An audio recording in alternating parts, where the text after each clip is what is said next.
This is the tomb of the jealous man and jealous woman here in the little church of Newtown, Clonbun, which had its own little parish.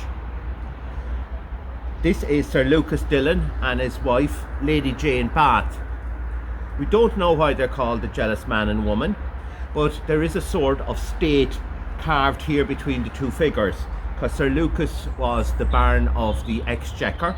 In other words, he looked after all the money during Queen Elizabeth I's time in Ireland. So this sort of state will be carried in front of him. Sir Lucas remarried after Lady Jane died, and he built a tomb for her first husband in Lusk in Dublin. Today there is a folk cure. If you get a pen, rub it to your warts, put the pen between the two figures. As the pen decays, the wart will disappear. Today there are hundreds of pens here, but be careful, don't take a pen away with you, because you take that person's warts with you. Sir Robert Dillon was granted lands of the monastery at Newtown, Trim by Henry VIII. His son Edmund had been the last prior of the nearby St. John's Abbey. Robert's eldest son was Sir Lucas Dillon, who inherited the lands at Newtown. He was born in Newtown about 1530. He became a member of the Irish House of Commons for Meath in the Parliament of 1568. He seems to have had a slightly mixed reputation. He was held in high regard by Queen Elizabeth I, but accused of corruption by his enemies. The Irish governor, Sir Henry Sidney, called him "my faithful Lucas." Lucas was one of Sidney's few influential supporters during the so-called cess controversy, the much resented attempt to impose a tax for the upkeep of the troops on the gentry of the Pale. You've heard the term "bad cess to you." Well, that means a bad tax on you. In 1565, he was appointed Solicitor General for Ireland, and later that year married Jane Bath of Atcairn Castle, and they had 7 sons and 5 daughters. When he married, he bought an estate at Moymet, where he built Moymet Castle and rebuilt and extended the church. He eventually rose to be Chief Baron of the Irish Exchequer. About 1575, Lady Jane died.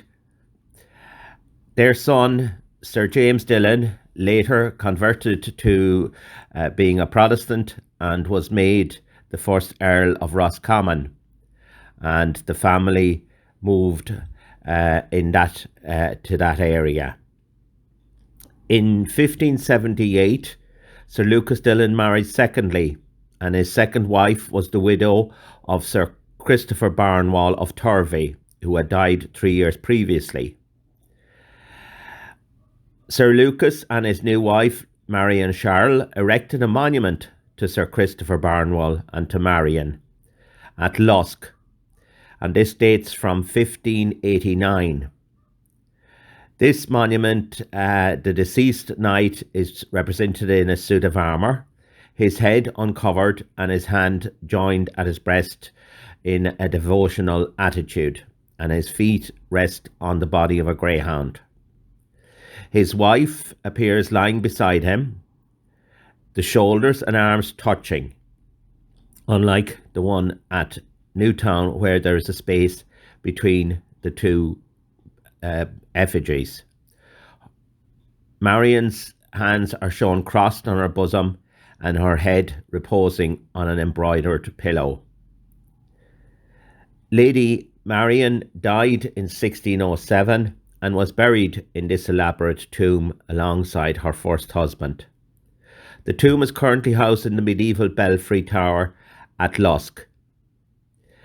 Sir Christopher Barnwall of Turvey and Marion had 13 children together, one of whom, Eleanor, married Lucas's son, Sir James Dillon, the first Earl of Roscommon. To make matters more confusing, Lucas's mother was also born a Barnwell. Lucas died in Dublin in 1593 and was buried beside his first wife Jane at Newtown, Trim. The Newtown tomb has effigies of a lady and her knight carved in relief.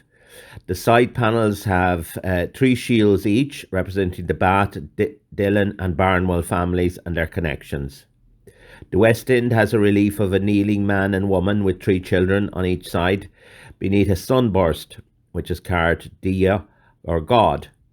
The east stone has a raised panel for an inscription that was never applied.